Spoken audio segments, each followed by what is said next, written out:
Court में तलाक का केस। ये 10 साल पुरानी की कहानी है। रमेश भाई निवृत्त जज थे। वो एक दिन बाहर जाने निकले, बस स्टैंड में बैठे थे। उनके सामने एक सुंदर सी लड़की बैठी थी। वो मुस्कुराई। जज भी उनके सामने देखने लगे और सोचने लगे कि ये लड़की कौन है मेरे सामने देख रही है। तब उस लड़की ने कहा, कैसे हो अंकल? तब जज ने सिर हिलाया। फिर थोड़ी देर के बाद उस लड़की ने कहा, कैसे हो जज साहब? तब जज साहब सोचने लगे, कई लड़की को मैं पहचानता नहीं। मुझे जज भी कह रही है, अंकल भी कह रही है, कौन है ये लड़की? जज से रहा नहीं गया तो उस लड़की को पूछा, कौन हो बेटा तुम? तब लड़की ने कहा कि सर मैं आरती हूँ। तब जज को पता नहीं चला। फिर से पूछा कि बेटा मैं नाम से नहीं जानता, तू ही बता तू कौन है? तब उस लड़की ने बताया कि सर 10 साल पहले आप माधोपुर में जज थे। तब जज ने कहा, हाँ बेटा वो तो बहुत पुरानी बात है। इतनी पुरानी बात किसे याद रहती है बेटा? क्या हुआ था वो मुझे बता। तब उस लड़की ने बताया कि तब मैं 10 साल की थी। मैं मेरे मम्मी पापा के साथ आपके कोर्ट में आई थी। आपकी कोर्ट में मेरी मम्मी पापा का केस था तलाक का। तब जज साहब को थोड़ा थोड़ा याद आने लगा कि हाँ बेटा मुझे याद आने लगा है अब। तब तू 10 साल की थी, तुम्हारा केस कौन भूल सकता है? तब जज साहब ने बताया कि बेटा कैसी हो? तब उस बेटी ने बताया कि सर आपकी वजह से मैं खुश हूँ, बहुत खुश हूँ। जज साहब ने कहा कि आपके मम्मी पापा कैसे हैं? तब उसने बताया कि मेरे मम्मी पापा भी बहुत खुश है, एक दूसरे के बगैर रह नहीं सकते। तब जज साहब सोचने लगे कि उस टाइम की बात उनको याद आई जब उनका केस चल रहा था।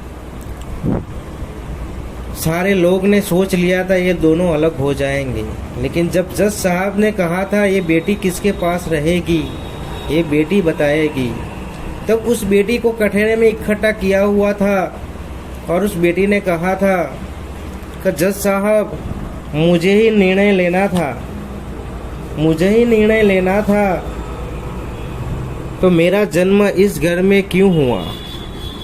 मेरा जन्म इस घर में हुआ, ये मेरा निर्णय था। जो ये मेरा निर्णय था मेरे हाथ में होता तो मैं ये घर में जन्म लेती। ये लोग मेरे जन्म के लिए साथ रह सकते हैं तो मेरी परवरिश करने के लिए क्यों नहीं? कौन सा कानून है जो वो अलग हो सकते हैं? मेरे जन्म का निर्णय मेरा नहीं था तो मेरी परवरिश का फैसला मैं कैसे ले सकती हूँ? इतना सुनकर पूरी कोर्ट में जितने लोग बैठे थे उनकी आंखों में आंसू आ गए थे। उस बच्चे ने कहा कि मैं निर्णय ले सकती तो क्या मैं उनके घर में जन्म लेती?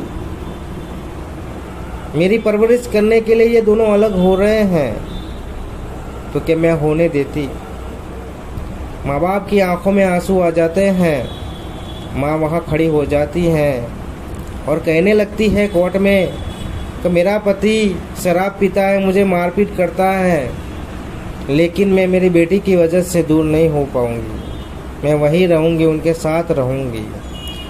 बेटी के पापा भी वहाँ से खड़े हो गए। उनकी माँ को वादा किया कि मैं आज से वादा करता हूँ, मेरी बेटी की कसम खाता हूँ, मैं आज के बाद शराब नहीं पीऊँगा, मैं तुझे मारपीट नहीं करूँगा, मैं रात दिन काम करूँगा और तूने जो सपने देखे तेरे सारे सपने मैं पूरे करूँगा, मेरी बेटी को पढ़ाऊँगा लिखाऊँगा।